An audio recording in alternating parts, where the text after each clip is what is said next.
Okay, so tonight's story is Winnie in Winter. Okay? Ready? Winnie the witch looked out of her window and shivered. Her garden was covered in snow. Her pond was covered in ice.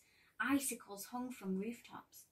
"Oh, I'm tired of winter," said Winnie. Wilbur came in through the cat flap. His feet were wet and his whiskers were frozen. Wilbur was tired of winter too. Suddenly, Winnie had an idea. She stopped what she was doing, took down her big book of spells and read it carefully. And then she put on her woolly coat, her fluffy hat, her snow boots, her gloves and her scarf. She picked up her wand and she went outside. Wilbur already had a fur coat on, so he went outside too. He thought something exciting might happen and he wanted to watch. Winnie shut her eyes and then she stood on tiptoe, counted to 10, waved her wand 5 times and shouted, "Abracadabra!" And something magical happened. Above Winnie's house the sun shone brightly. The sky was deep blue. All the snow had disappeared. It was no longer winter at Winnie's house. It was sunny summer. Winnie took off her woolly coat, her fluffy hat, her snow boots, gloves and scarf. She got her deck chair and went out into the garden to sit in the sun. "This is lovely," said Winnie. "Summer is much nicer." Wilbur lay down in the sun and purred. "This is lovely," he thought. "Summer is much nicer than winter." Mummy, Yeah. I wonder, when it's morning, I will go dressed, please can we go out to see Winnie Witch? To see Winnie the Witch? Well, she's Yeah. just a character in a book. Are you ready? All over the garden, little animals were waking up. They had been having their winter sleep. They were very cross. They came out into the garden, yawning sleepily. "It's too early for summer," they grumbled. "We want to go back to sleep." The flowers had been asleep under the snow. They woke up and began to grow.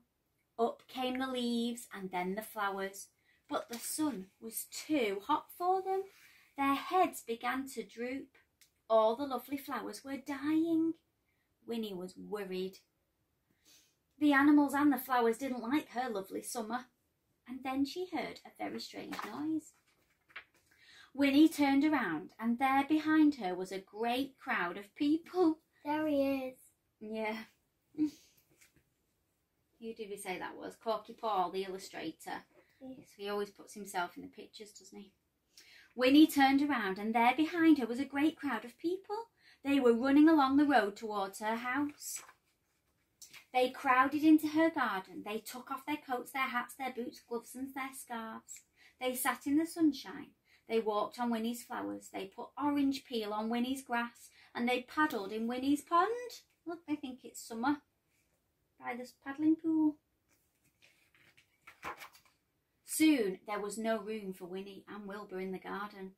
They went inside and looked out of the window. The noise was horrible. The mess was horrible. Winnie's lovely summer was horrible. And then Winnie heard another strange noise. A tinkling noise. Somebody was selling ice creams in her garden. Winnie was furious. She grabbed her wand, rushed outside, stamped her foot, shut her eyes, counted to 10, waved her wand 5 times and shouted, "Abracadabra!" The sun disappeared. The blue sky disappeared and the snow began to fall. The people put on their coats, their hats, their boots, their gloves, their scarves and they rushed home. The animals went back to bed to finish their winter sleep. The flowers went back underground to wait for the spring. Winnie and Wilbur went back inside. Winnie made a hot cup of hot chocolate and a toasted muffin, and Wilbur had a saucer of warm milk. Then Winnie snuggled into bed. Wilbur curled up at the foot of the bed and purred. "This is warm and cosy," said Winnie. "Winter is lovely too." And there's Winnie with her magic wand at the end. Abracadabra. Did you like that story? Yeah. Yeah. Winnie in winter. Time for bed. Okay?